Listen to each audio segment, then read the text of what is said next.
அது டீசர் அப்படின்னு சொல்ல முடியாது, ஒரு ஃபுல் லென்த் ஃபைட் சீன் அப்படி மொத்தமாக எடுத்து வச்சுருக்காங்க. அன்னைக்குள்ள சுச்சுவேஷனை வச்சு தான் படத்தினுடைய கலெக்ஷன். இன்றைக்கி நம்ம வந்து இவ்வளோ தான் பிஸ்னஸ் பண்ண முடியும்னு தெரியாது. ஆனால் வந்து இந்த படத்துக்கு ஒரு எதிர்பார்க்கக்கூடிய யாருக்குமே அது வந்து ஒரு மர்மமாகவே தான் இருக்குது. போஸ்டரில் கூட ஃபோட்டோ கடை போஸ்டரில் எங்கன்னா ப்ரொமோஷன்ஸ் எங்கன்னா படத்தில் இருப்பாங்களான்னு தெரியல. ஆணாதிக்க சமூகம் தானே எல்லா இடத்துலையும். அவங்க அதுவும் இல்லாமல் இன்றைக்கி ஒரு பெரிய ஹீரோவாக இருக்கார், வருமானம் வரும், நல்ல கலெக்ஷன், தியேட்டர் கிடைக்காது. இந்த மாதிரி ரிலீஸ் படங்கள் தியேட்டர் ஆக்கிரமம் பண்ணிட்டோம்னா சின்ன படங்களுக்கு தியேட்டர் கிடைக்காது. Begin cinema YouTube channel viewers எல்லாருக்குமே வணக்கம். இன்னைக்கு சினிமா சம்பந்தப்பட்ட கேள்விகளுக்கு விளக்கம் அளிப்பதற்காக நம்மளோட இருந்திருக்கார் பத்திரிகையாளர் திரு சுபைர் அவர்கள். வணக்கம் சார். வணக்கம் சார். ரஜினி அவர்களுடைய கூலி படத்தோட டீசர் ரிலீஸ் ஆயிருக்கு, அதை பற்றி உங்களுடைய கருத்து சார்? நல்லா இருக்கு, எல்லாரும் கொண்டாடுறாங்க, நம்ம புதுசாக பண்ணியிருக்கிறாங்க, கலரிங் நல்லா இருக்கு, ஃபோட்டோகிராஃபி நல்லா இருக்கு. அது டீசர் அப்படின்னு சொல்ல முடியாது, ஒரு ஃபுல் லென்த் ஃபைட் சீன் அப்படி மொத்தமாக எடுத்து வச்சுருக்கிறாங்க. ரஜினி ரசிகர்களுக்கு வந்து கொண்டாடி தீர்த்துருக்காங்க. அனிருத் சொல்லவே வேணாம், நம்ம லியோ காட்டிலும் பெட்டராக பண்ணியிருக்காரு அப்படின்னு சொல்லிடணும்னா கரெக்டாக இருக்கும். லியோ காட்டிலும் பெட்டராக பண்ணியிருக்காரு, அவருடைய வேலைகள் சிறப்பாக செஞ்சுருக்காரு. ஒரு பெரிய எதிர்பார்ப்பாக இந்த டீசர் கூட்டியிருக்கு. ரெண்டாவது கூலி அப்படின்னு ஒரு தமிழ் பேர் வச்சுருக்கிறாங்க, ஆங்கில தலைப்புகள் இல்லாமல். அதுக்கு உண்மையிலேயே பாராட்டணும். இப்போ பார்த்தீங்கன்னா இங்கிலீஷ் படம் டைட்டிலாக வச்சுருக்காங்க, இங்கிலீஷ் டைட்டில்ஸ் அதெல்லாம் இல்லாமல் இருக்குது. ரெண்டாவது அவருடைய அந்த ஏஜுக்கு என்ன பண்ண முடியுமோ அதை அப்படி கரெக்டாக அந்த மீட்டர் அளவில் பண்ணியிருக்கிறாங்க.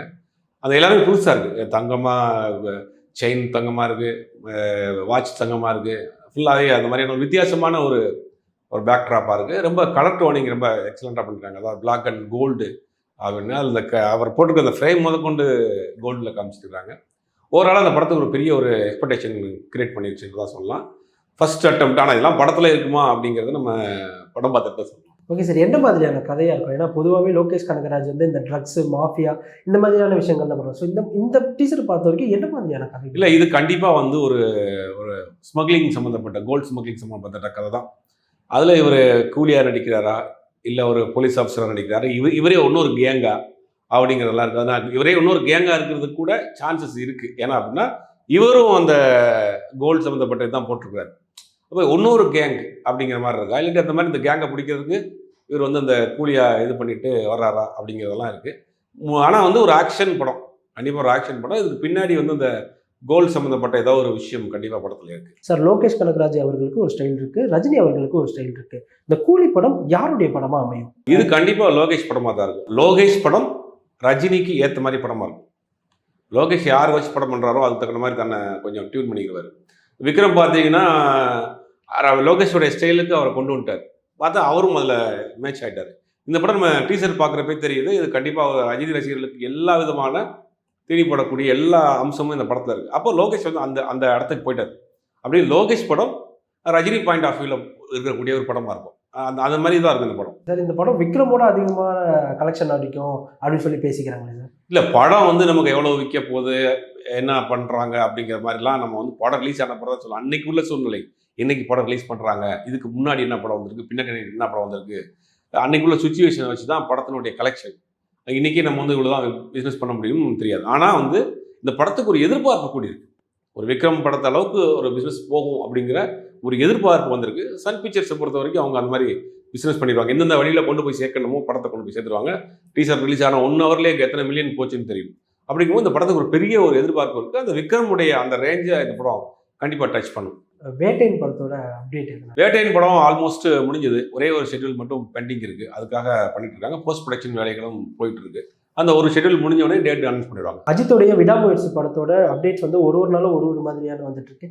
என்ன இப்போ அந்த படத்தோட சுச்சுவேஷன் சார்? ஓப்பனாக சொல்லணும்னா நம்மளும் பல இடங்களில் விசாரிச்சு பார்த்துட்டோம். விடாமுயற்சி அப்டேட் என்ன வருதுன்னா யாருக்குமே அது வந்து ஒரு மர்மமாகவே தான் இருக்குது. நம்ம அந்த ப்ரொடக்ஷன் சைடில் இருக்க சில பேர்கிட்டையும் பேசணும். வேறு பக்கங்களில் சோர்சஸ் விசாரிக்கிறப்ப என்ன சொல்கிறாங்கன்னா போகும் போகாது அப்படிங்கிற மாதிரி தான் சொல்கிறாங்களோ இல்லையா, யாரும் வந்து ஒரு உறுதியான தகவலை சொல்கிறதில்ல. ஆக்சுவலாக வந்து இந்த எலெக்ஷன் முடிஞ்ச பிறகு ஒரு ஷெட்யூல் போகிறதாக சொன்னாங்க. இப்போ அதுவும் இல்லை. இவர் வந்து அந்த படத்துக்கு போகணும், குட் பை டக்லி படத்துக்கு ஷூட்டிங் போக போகிறாரு, ஜப்பான் போக போகிறாங்க. அதுக்கு உண்டான வேலைகள்லாம் நடந்துட்டு இருக்கு. ஆனால் அதுக்கு முன்னையும் ஜூனில் தான் போகிறாங்க அந்த படம். அதுக்கு முன்னாடி இதை முடிச்சு கொடுத்துட்டு போயிடலான்றது தான் பார்க்குறாரு. அது டிலே ஆகிக்கிட்டே போகுது, தள்ளிக்கிட்டே போயிட்டு இருக்கு. விஷாலுடைய ரத்தனம் படம் வந்து ரிலீஸ் ஆகிருக்கு. அது வந்து டிஸ்ட்ரிபியூட்டர்ஸ் நிறைய பேர் இன்னும் நிறைய தேட்டர்ஸில் வந்து ரிலீஸ் பண்ணாமல் இருக்காங்க. அவங்களுக்குள்ள ஏதோ ப்ராப்ளம்ன்றாங்க. என்ன சார் ப்ராப்ளம்? இல்லை, அது திருநெல்வேலி தூத்துக்குடி டிடி ஏரியாவில் வந்து இவர் ஏதாவது முன்னாடி வாங்கின ஒரு படத்துக்கு இவர் சம்மந்தப்பட்ட விஷயத்துக்கு ஏதோ பெண்டிங் இருக்குது, அதை கிளியர் பண்ணால் தான் நாங்கள் எங்கள் மாவட்டத்தில் ரிலீஸ் பண்ண விடுவோம் அப்படிங்கிற மாதிரி அவங்க ஏதோ ஒரு ஸ்ட்ரைக் பண்ணுறாங்க போல். இல்லை, அது என்னுடைய படம் கிடையாது, அது வேற ஒருத்தருடைய படம், நல்ல இதுக்கு என்னை இது பண்ணுறீங்க அப்படிங்கிற மாதிரி அது ஒரு சின்ன ஒரு இஷ்யூ போயிட்டுருக்கு. நீ படம் ரிலீஸ் ஆயிடுச்சு, ஃபர்ஸ்ட் ஷோ பார்த்துட்டு வந்தவங்க சொன்னாங்க அது அப்படியே டிப்பிக்கல் ஒரு ஹரி படம் மாதிரியே தான் இருக்குது, பெருசாக வந்து புதுசாக ஒரு விஷயங்கள்லாம் இல்லை அப்படிங்கிற மாதிரி தான் தகவல் வந்துட்டுருக்கு. அதுவும் இல்லாமல் அந்த அந்த அந்த ஏரியாவில் இந்த பேச்சுவார்த்தைகள் நடந்துட்டு இருக்காங்க ரிலீஸ் பண்ணுறதுக்கு.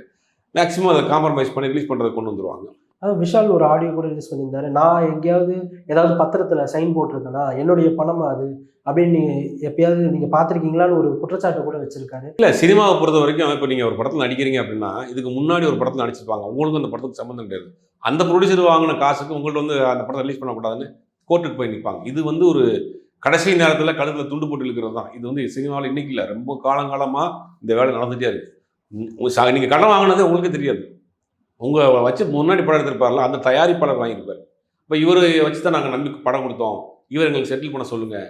இது வந்து பெரிய நட்சத்திரம் ரஜினிகாந்துக்கு நடந்திருக்கு, அவங்க வீட்டு வாசப்படியில் போயெல்லாம் நின்றுருக்காங்க. அது வந்து நடக்கும். இப்போ இந்த மாதிரி இவருக்கு முன்னாடி பண்ண ஏதோ ஒரு படத்துக்கு ஏதோ செட்டில்மெண்ட் கொஞ்சம் பெண்டிங் இருக்கு போல், அதை நீங்கள் கொடுங்க அப்படின்னு சொல்லி இவர்கிட்ட வந்து நிற்கிறாங்க. இதுக்கு பின்னாடி நிறையா அழுத்தம் இருக்குது. சில இடத்துல லூஸ் டாக் விட்டார். ஓப்பனாக சொல்லணும்னா இவர் அந்த மாதிரி தான் தகவல் சொல்கிறாங்க.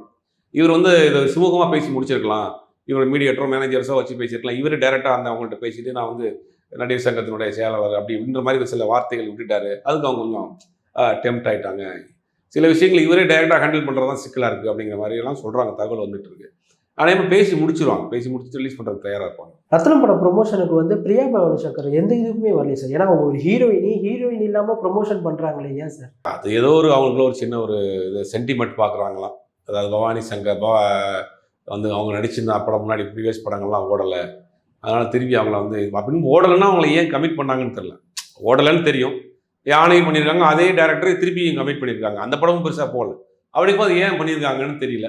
இப்போ விஷால் அதில் வந்து கொஞ்சம் அப்செட்டாக இருக்கார் போல. அதை வேணாம், சென்டிமெண்ட்டாக அவங்க படம் பண்ணாங்கன்னா அது சரியாக இல்லாமல் இருக்குங்கிறதால போஸ்டரில் கூட அவங்க ஃபோட்டோ வைக்கணும். போஸ்டரில் எங்கன்னா ப்ரொமோஷன்ஸ் எங்கன்னா படத்தில் இருப்பாங்களான்னு தெரியல, அதை பார்க்கணும். இந்த மாதிரி சென்டிமெண்ட் சினிமாவில் வந்து ஒரு சென்டிமெண்ட் இருக்குது. அதாவது எப்படின்னா ஒரு படத்தில் ஒரு போஸ்ட் அப்படின்னு ஒருத்தர் கேரக்டர் பண்ணி அந்த படம் ஓடிடுச்சுன்னா அவரை தேடி கண்டுபிடிப்பாங்க. ஒரு படத்தில் போலீஸ் ட்ரெஸ் போட்டாருன்னா அவர் டெய்லி காலேஜ் போலீஸ் ட்ரெஸ் தான் போடணும், ஒரு 6 மாதத்துக்கு அப்படி தான் ஓடும்.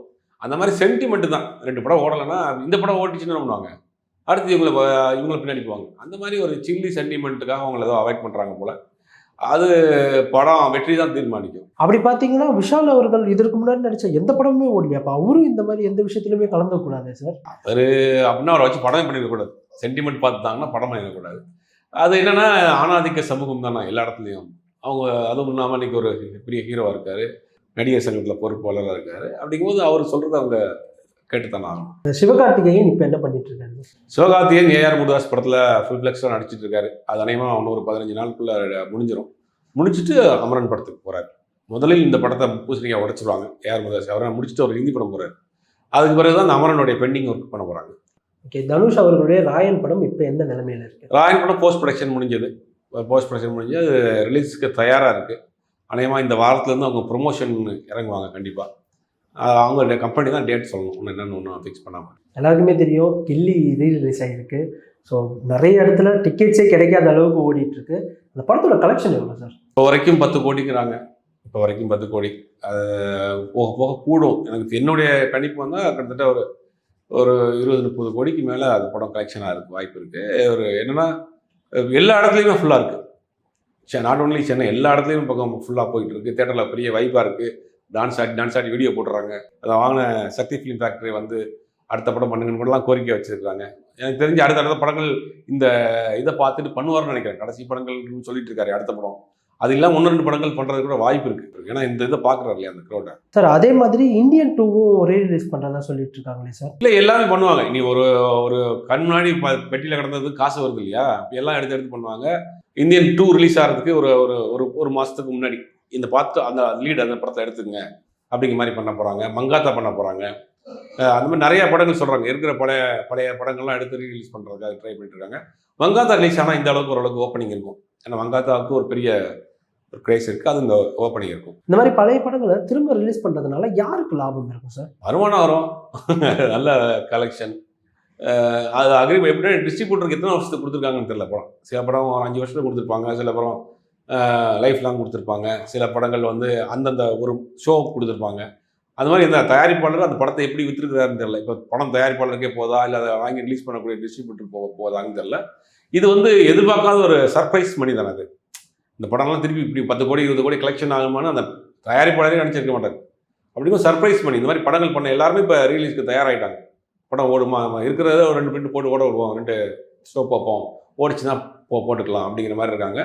இது ஒரு சர்ப்ரைஸ் மணி தான், இது எதிர்பாராத ஒரு வருமானம் தான். இந்த மாதிரி பழைய படங்கள் ரீரிலீஸ் பண்ணுறதுனால புது படங்கள் எந்த அளவுக்கு சார் பாதிப்படையுது? இல்லை, இது புது படங்களை பாதிக்காது உங்களுக்கு. இப்போ இந்த நேரத்தில் இப்போ இந்த ரிலீஸ் மாதிரி படங்களில் ஒரு வேட்டையனோ ஒரு கூலியோ இந்த மாதிரி பெரிய படம் வந்துச்சுன்னா அந்த படத்துக்கு போயிடும் இல்லையா க்ரௌடு. அந்த படத்துக்கு உண்டான ஓப்பனிங் இருக்குது. சின்ன சின்ன படங்கள்லாம் அதில் மாட்டும். இப்போ ஒரு புதுமுகங்கள் நடித்து ஒரு படம் ரிலீஸ் பண்ணுறாங்கன்னா தியேட்டர் கிடைக்காது. இந்த மாதிரி ரிலீஸ் படங்கள் தியேட்டர் ஆக்கிரமம் பண்ணிட்டோம்னா சின்ன படங்களுக்கு தியேட்டர் கிடைக்காது. அது சின்ன படங்கள் அடுத்தடுத்து வரக்கூடிய படங்களுக்கு அது ஒரு பாதிப்பு தான். மூவி தியேட்டர்ஸில் போயிட்டு இருக்கும்போது கெட்ட வார்த்தைகள் பேசி நிறைய இது பண்ணுவாங்க. அந்த டைமில் பீப் சவுண்டு யூஸ் பண்ணிப்பாங்க. ஏன் அந்த பீப் சவுண்டு வைக்கணும்? அந்த கெட்ட வார்த்தை பேசாமையே அந்த படங்களை ரிலீஸ் பண்ணலாமே சார், கொண்டு போகலாமே கதையை. இல்லை, அது ஒரு காலங்காலமாக இருக்கிறது தான், இன்னைக்கு கிடையாது. அவங்க அது கெட்ட வார்த்தைன்னு தெரியாமல் எடுத்துருவாங்க. இதெல்லாம் இப்போ சர்வசாரமாக பேசுகிறது தானே. ஆனால் சென்சாரில் மாட்டிக்கிறோம், சென்சாரில் அது பீப் போட்டுருவாங்க. இப்போ நீங்கள் அதை தாண்டி ஓடிடிலாம் பார்த்தீங்கன்னா அப்படியே போடுறாங்க. ஓடிடியில் காதில் கேட்க முடியாத வார்த்தையெல்லாம் போடுறாங்க. அப்படிங்கும் போது அது சென்சார் பண்ணுற வேலை தான். இதை இவங்க எடுக்கிறவங்க என்ன பண்ணுவாங்கன்னா அது ஒரு தவறான வார்த்தை இல்லைன்னு நினச்சி எடுத்துடுறாங்க. அது சென்சாரில் மாட்டிக்கிறது, அதை பீப் போடுவாங்க. சில பேர் பீப் போட்டோன்னே எடுக்கிறாங்க. போட்டு அதை ஒரு இதை கிரியேட் பண்ணும். அந்த இடத்துல ஏதோ ஒன்று இருக்குது அப்படிங்கிற ஒரு அட்டென்ஷனை கிரியேட் பண்ணும். அதுக்காக பண்ணுறாங்க. சார், சூர்யா பற்றின தகவல் அடுத்த படம் என்ன பண்ண போகிறாரு? ஏன்னா ரொம்ப சைலண்ட்டாக இருக்காரு அவர். இல்லை, கங்குவா முடிஞ்சிருச்சு. இந்த எலெக்ஷனுக்காக வெயிட் பண்ணுறாங்க. அதை ரிலீஸ் டேட்டும் அனௌன்ஸ் பண்ண போகிறாங்க. ஜியோ சினிமா கூட ஏதோ சேர்ந்து டைப் பண்ணி பண்ண போகிறாங்க. அடுத்தது கார்த்திக் சுப்ராஜ் படம். கார்த்திக் சுப்ராஜோடைய ஸ்டோன் பெஞ்சும் 2Dயும் சேர்ந்து அந்த படம் பண்ணுறாங்க. 2 பேரும் ஒரு பார்ட்னராக போட்டு, இவருக்கும் சம்பளம் கிடையாது, அவருக்கும் சம்பளம் கிடையாது, 2 பேரும் சேர்ந்து படம் பண்ணுவோம், பிஸ்னஸ் ஆன பிறகு பிரித்து எடுத்துக்கிறோம். அந்த மாதிரி ஏதோ ஒரு டேம்ஸில் அந்த படம் ஆரம்பிக்க போகிறாங்க. இப்போ அந்த படத்துக்கு நான் ஸ்கிரிப்ட் ஒர்க் தான் போயிட்டுருக்கு. ஆல்ரெடி பண்ண ஸ்கிரிப்ட் தான் சில சேஞ்சஸ் பண்ணிட்டு இருக்காங்க. இப்போ அந்த படம் தான் இமீடியட்டாக சூர்யா ஸ்டார்ட் பண்ண போகிறார். அநேகமாக ஒரு டேட் இந்த வாரத்துக்குள்ளே ஒரு டேட் அனௌன்ஸ் பண்ணுவாங்க. இன்னைக்கு சினிமா சம்மந்தப்பட்ட கேள்விகளுக்கு ரொம்ப அருமையான விளக்கம் கொடுத்தீங்க சார், நன்றி. இந்த வீடியோ உங்களுக்கு பிடிச்சிருந்தால் லைக், கமெண்ட், ஷேர் பண்ணிக்கோங்க. இதே போன்ற வீடியோக்களை தொடர்ந்து பார்க்க பிகின் சினிமா யூடியூப் சேனலை சப்ஸ்கிரைப் பண்ணிக்கோங்க.